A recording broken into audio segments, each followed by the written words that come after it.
आज की short analysis में हम डिस्कस करेंगे बीबीटीसी स्टॉक के ऊपर, जिसका फुल फॉर्म है Bombay Burma trading corporation limited. और दोस्तों ये स्टॉक की जो last leg of selling start हुई थी वो दिसंबर 2024 से हुई थी।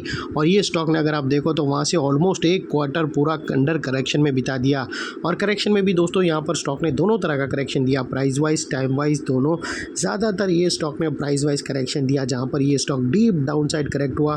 फिर टाइम वाइज करेक्शन के अंदर एक साइडवे कंसोलिडेशन हुई, एक स्ट्रॉन्ग बेस बना और अल्टीमेटली उसको ब्रेकआउट किया है। और दोस्तों ये स्टॉक के अंदर मल्टीपल पॉजिटिव फैक्टर्स भी ट्रिगर हुए हैं, जिसके तहत ये स्टॉक करंट लेवल से अपसाइड में 12% अपसाइड मूव दे सकता है। लेकिन फ्रेंड्स यहाँ पर कोई भी हमारी बाय सेल होल्ड रिकमेंडेशन बिल्कुल भी नहीं है। ये प्योरली एजुकेशन पर्पज से मैं अपना पॉइंट ऑफ व्यू आप लोगों के सामने शेयर कर रहा हूँ।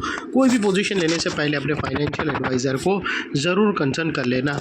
दोस्तों आप लोग देख सकते हो कि ये वो टॉप था जहाँ से स्टॉक के अंदर एक डाउनवर्ड स्लोपिंग पैरेलल चैनल के थ्रू करेक्शन ट्रिगर हुई। और जब तक स्टॉक के डाउनवर्ड स्लोपिंग पैरेलल चैनल में था, स्टॉक के अंदर back to back lower lows trigger होते गए। फ्रेंड्स अगर आप देखो तो फर्स्ट लोअर लोज यहाँ हिट हुआ, सेकेंड लोअर लोज यहाँ पर ट्रिगर हुआ और लास्ट लोअर लोज यहाँ पर हिट हुआ। और जैसे ये downward sloping parallel channel upside में ब्रेकआउट हुई, इसने सेवरल हायर हाइज को ब्रेक करके उसके अबाउ सस्टेन क्लोजिंग देकर कंफर्म कर दिया करेक्शन कंप्लीटेड। यहाँ पर हमें दो मेजर पॉजिटिव सिग्नल मिले। पहले तो इसने डाउनवर्ड स्लोपिंग पैरेलल चैनल को अपसाइड में ब्रेक किया, जिसके वजह से जो प्राइस वाइज करेक्शन का फॉल आ रहा था अल्टीमेटली वहाँ पर ब्रेक लग गई। और सेकेंडली इसके जो लोअर लोज थे वो हायर हाइज में शिफ्ट हुए, जो हमें कंफर्म करता है कि स्टॉक के अंदर बॉटम लग गई है, एज लॉन्ग एज इसके लोअर लोज प्रोटेक्टेड है। अगर लोअर लोज थ्रेट होते हैं क्लोजिंग बेसिस पे तो फिर से डाउन साइड करेक्शन ट्रिगर हो सकती है। और फ्रेंड्स बात कर लेते हैं यहाँ पर डाइवर्शन की। तो दोस्तों अगर आप MACD डालकर चेक करो या RSI डालकर चेक करो, आपको यहाँ पर क्लियरली पॉजिटिव डाइवर्शन विटनेस होगा। प्राइस एक्शन के जो लास्ट लोअर लो स्विंग अगर आप देखो तो दोस्तों वो एक ही एंगल पे फ्लैट है। वही अगर आप MACD की ऑसिलेशन देखो तो अपसाइड में टिल्ट होकर यहाँ से हमें फर्स्ट ब्रेकआउट मिला है, जो एक अपसाइड मोमेंटम पंप कर सकता है स्टॉक के अंदर। और अल्टीमेटली दोस्तों बात कर लेते हैं यहाँ पर चार्ट पैटर्न की। तो फ्रेंड्स अगर आप देखो तो यहाँ पर हमें क्लियरली एक रेंज ब्रेकआउट होता हुआ आइडेंटिफाई होता है।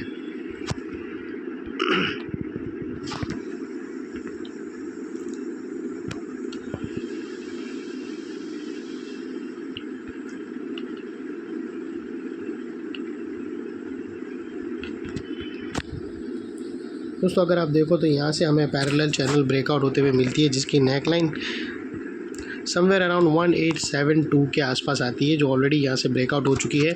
और अपसाइड में दोस्तों जो टारगेट निकल कर आता है स्टॉक का, वो फर्स्ट टारगेट 2050 का आता है, 2050 का आता है दोस्तों।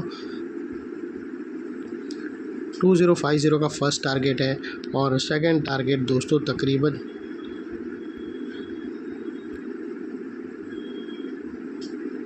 2130 के आसपास है। तो दोस्तों ये दो बड़े टारगेट है और यहाँ पर बीच में कुछ रेजिस्टेंस है जो ये स्टॉक फेस करेगा, जिसको हम ब्लू में कर देंगे।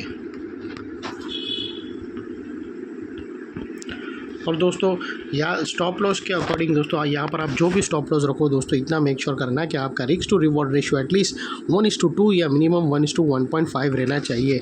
और फाइनली फ्रेंड्स नेकलाइन के पास का ये एरिया एक इम्पॉर्टेंट सपोर्ट का काम करेगा, बिकॉज दोस्तों मल्टीपल पॉजिटिव फैक्टर्स यहाँ पर ही एक्शन में आते हुए मिले। यही एरिया पे दोस्तों हमने डाउनवर्ड स्लोपिंग पैरेलल चैनल को अपसाइड में ब्रेकआउट होता हुआ देखा, लोअर लोज हमें हायर हाइज में शिफ्ट होते हुए मिले, पॉजिटिव क्लियर डाइवर्शन MACD और प्राइस एक्शन और RSI के थ्रू भी मिला। और यहाँ पर ही दोस्तों हमें पैरेलल चैनल भी ब्रेकआउट होते हुए मिली। तो ये सारे मल्टीपल पॉजिटिव ब्रेकआउट्स के कारण नेकलाइन का ये एरिया जो अभी तक एक रेजिस्टेंस था, वो अल्टीमेटली एक स्ट्रॉन्ग सपोर्ट बनकर ट्रिगर हुआ है। और इतने बड़े स्ट्रॉन्ग सपोर्ट के नीचे क्लोजिंग बेसिस पे आप लोगों का स्टॉप लॉस रहना चाहिए, जो आसानी से ट्रिगर ना हो। और अगर ट्रिगर हो जाता है तो उसको सिंसियरली स्टॉप लॉस देकर ट्रेड को वाइंड अप कर देना चाहिए। ये थी हमारी एनालिसिस फ्रेंड्स। अच्छी लगी है तो प्लीज़ चैनल को लाइक शेयर सब्सक्राइब ज़रूर करना। Thank you. जय हिंद।